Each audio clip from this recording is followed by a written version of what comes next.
Hello friends, welcome to our channel words fact.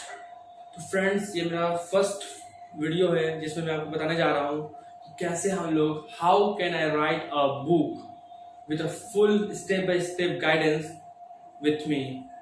So guys, आज हम बात करने जा रहे हैं कि उन लोगों के बारे में जो कि बुक लिखना चाहते हैं पर वो लिख नहीं पाते हैं कि शुरू कहाँ से करें, कहाँ से रिसोर्सेज लाएं और कैसे हम लोग इस कंप्लीट बुक को लिखा जाए। जैसे बहुत सारे बुक्स हैं, अब देखा जाए तो बहुत अलग अलग टाइप के बुक्स होते हैं। कोई फिक्शन हो गए, नॉन फिक्शन होते हैं, बहुत टाइप के बुक्स होते हैं, नॉवेल्स होते हैं, ये सब होते हैं।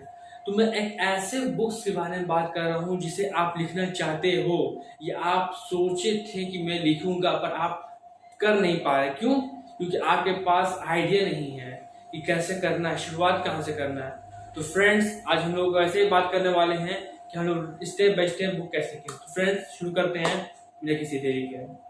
तो जैसे आप जानते हैं कि किसी भी बुक को लिखने के लिए सबसे पहले होता है उस बुक के कंटेंट।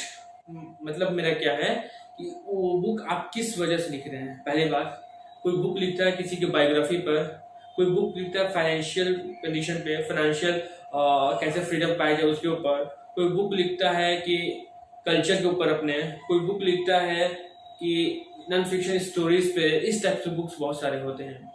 कोई बुक्स लिखते हैं, कविता के बुक्स लिखते हैं लोग। लेकिन मैं जो आज बुक की बात करने जा रहा हूँ ऐसे बुक के बारे में, लेकिन जिसे कि आपको भी नहीं पता है वो बुक क्या है। जैसे कि वो कविता के ऊपर है या फिर किसी की कहानी के ऊपर है, किसी बायोग्राफी है, तो ये आप नहीं जानते। लेकिन मैं आप बताऊंगा कि आप कैसे स्टेप बाय स्टेप अपनी कहानी को कैसे बुक के मतलब कि कवर के पेज पर आप कैसे उतार सकते हैं अपनी कहानी को। तो शुरू करते हैं। जैसे कि मैंने पहली बात बोला कि आपको सबसे पहले जरूरत है एक ऐसे आइडिया की जिसे आप बिल्ड कर सकें, जिसे आप हार्ड कॉपी पर लिख सकें, जिसे आप पब्लिक को दिखा सकें कि आपने कैसी कैसी कहानियों के बारे में सुना है या फिर लिखा है। उन सोच को बता सके जिसे आपने खुद स्वयं अपने खुद से वो लिखा है। तो पहली बात यह है कि आप पहले एक स्ट्रॉन्ग, एक यूनिक नेम चाहिए आपको। बुक किस ऊपर है, किसके ऊपर है। एक होता है कि बुक किसी के ऊपर, उसी तरह से आप बताना है कि आपकी जो बुक है किस पर आधारित है। पहले बात वो। एंड सेकेंड थिंग इज कि आपकी बुक के कितने पेजेस आप लिख सकते हैं। I mean 50 pages, 100 pages and above 200 pages, all about a normal book. तो पहले ये आप देखना है कि आप कितना लिख सकते हैं। सेकेंड बात कि आप जो बुक लिख रहे हैं वो क्या पहले वैसी कहानी किसी ने लिख चुकी है या फिर आपका यूनिक आइडिया है जो आप पहली बार लिख रहे हैं। ये पहला बात आपको याद रखनी चाहिए कि आप जो बुक लिख रहे हो वो किसी की कॉपीराइट ना हो, वरना आप पर फिर कॉपीराइट वाले केस कर सकते हैं। पहले बात ये समझ लीजिए। बुक लिखना इजी है बट सही जानकारी के साथ बुक लिखना इजी है, ये भी आप समझ लीजिए। बुक लिखने से कुछ नहीं होगा, सही रिसोर्सेज, सही आपको पब्लिकेशन से पब्लिकेशन करवाना है। आपको किसी भी जाकर वहां पर पब्लिकेशन से बात करके उसे पब्लिश करवाना है, मार्केटिंग करनी है, ई बुक मार्केटिंग करनी है, ग्लोबल करनी है या फिर अपने एक कॉन्टिनेंट में करनी है, या फिर आपको सिर्फ अपने देश में करनी है, या फिर आपको सिर्फ एक रीजन में करनी है। जैसे कि मुंबई, महाराष्ट्र में, यूपी में, बिहार में, जहां आपका वो रीजन आप चाहते हो कि वहां मेरे बुक चले। वो आप स्टोर पे अवेलेबल करवाना चाहते हैं या फिर आप करवाना चाहते हैं सिर्फ ऑनलाइन लोग, क्योंकि आजकल ऑडियो बुक चल रहा है और आजकल ये ई बुक जो किंडल ऐप चल रहा है जो अमेजोन पे है फ्री, वो सब करवाते हैं, उसके लिए पैसे देते हैं। तो आप ऐसे करवाना चाहते हैं तो बहुत सारे ऐसे पब्लिकेशन हैं जो कि ये आपको सब प्रोवाइड करवाते हैं। आप चाहें तो उनकी जानकारी आप ले सकते हैं। मेरे इसमें कुछ ऐसे हैं, डिस्क्रिप्शन में मैं अपने डाल दूंगा, अगर आप चाहें तो देख सकते हैं कि कौन कौन से पब्लिकेशन आप अवेलेबल है जिसे आप संपर्क कर सकते हैं। अपने बुक लिखना बहुत इजी है पर उसे अच्छे से लिखना, जैसे मेरे कहने का मतलब है कि उसके बारे में क्या थॉट आप सोच रहे हैं वो प्रॉपर्ली लिख पा रहे हैं कि आप नहीं लिख पा रहे उसके बारे में। अब जैसे क्या होता है, बहुत से लोग बुक लिखते हैं, वो सोचते हैं कि हम इस एक पर्टिकुलर टॉपिक के ऊपर बुक लिखें, बट वो पर्टिकुलर टॉपिक उस बुक में होते ही नहीं है, वो बुक किसी और के बारे में चल जाता है। अब मैं बाय द वे, मैं अगर महात्मा गांधी के ऊपर एक बुक पर्टिकुलर लिख रहा हूँ, the father of nation Mahatma Gandhi, अब मैं उन्हीं के बारे में लिखूंगा, उन्होंने क्या क्या किया, उन्होंने क्या क्या आंदोलन किया, उन्होंने अंग्रेजों से कैसे हमारे देश को आजाद दिलाया। लेकिन क्या होता है, बहुत से लोग ऐसे करते हैं, महात्मा गांधी के नाम तो रहता है पर महात्मा गांधी की जगह किसी और की कहानी दे रहे हैं।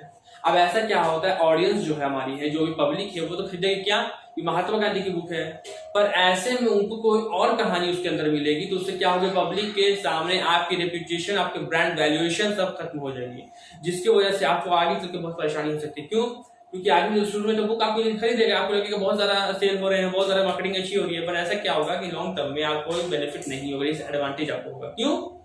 क्योंकि अगर आप पार्टिकुलर किसी व्यक्ति के ऊपर, किसी टॉपिक के ऊपर आप बुक लिख रहे हैं तो उसी व्यक्ति के उसी टॉपिक पर आपकी बुक रहनी भी चाहिए। अब ऐसा नहीं कि मैं मार्केटिंग के ऊपर बुक लिख रहा हूं तो मैं लगा दूं कि मैं कहानी लिख दूं कि एक बच्चे की नर्सरी की कहानी, तो ऐसा नहीं होना चाहिए।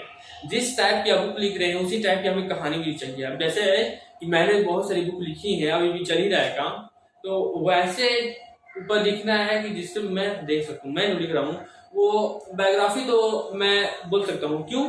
तो किसी एक ना कि रिचेस्ट पर्सन की बायोग्राफी है, ना ही वो बहुत ज्यादा पॉपुलर फेमस है, वो एक आई मीन एक ऐसे कहानी, आप बताना नहीं चाहता हूँ, रिवील नहीं करना चाहता हूँ, बट मैं आपको जब मेरी बुक पब्लिश करवा लेगी मैं आपको सबसे पहले आप ही को ये दूंगा देखने के लिए कि क्या मेरे रिव्यूज हैं, क्या मेरे बुक के बारे में लोग पब्लिक बोल रहे हैं। क्योंकि मेरी बुक जो वो बेसिक से एक ऐसे चीज के ऊपर है जो कि हर घरों में आप देख सकते हो बेसिकली।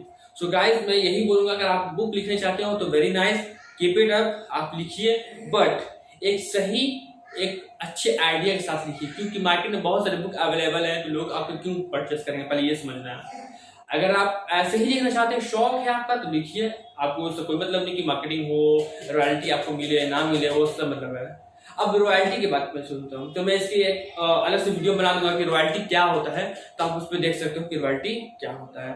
तो मैं यही बोलूंगा आपसे कि अगर आप बुक लिखना चाहते हो तो अच्छे आइडिया के साथ लिखिए, ताकि आपको कोई भी परेशानी ना हो और आप एक उस आइडिया को स्टेप बाय स्टेप गाइडेंस के साथ कैसे आप अपनी कॉपी पर, अपने लैपटॉप पे जो भी हो, आप अच्छे से उतार सकते हैं और उसको पब्लिश करवा सकते हैं, जिससे कि आपको भी अपनी कहानी सुनने में, लोगों को कहानी सुनने में मजा आए और आपको सपोर्ट मिले पब्लिक का। तो thank you very much.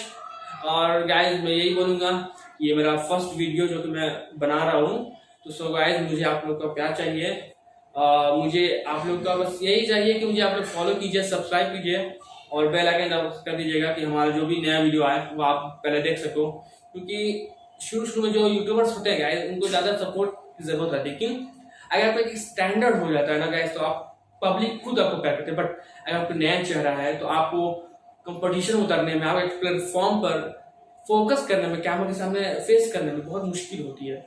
So guys मैं यही बोलूंगा कि अगर आप कर रहे हो तो प्लीज मुझे सपोर्ट कीजिए, ताकि मैं अच्छे से वीडियो बना सकूं, जिससे आपको फायदा मिले और मुझे भी आप लोग का प्यार मिले। तो guys thank you very much and good bye.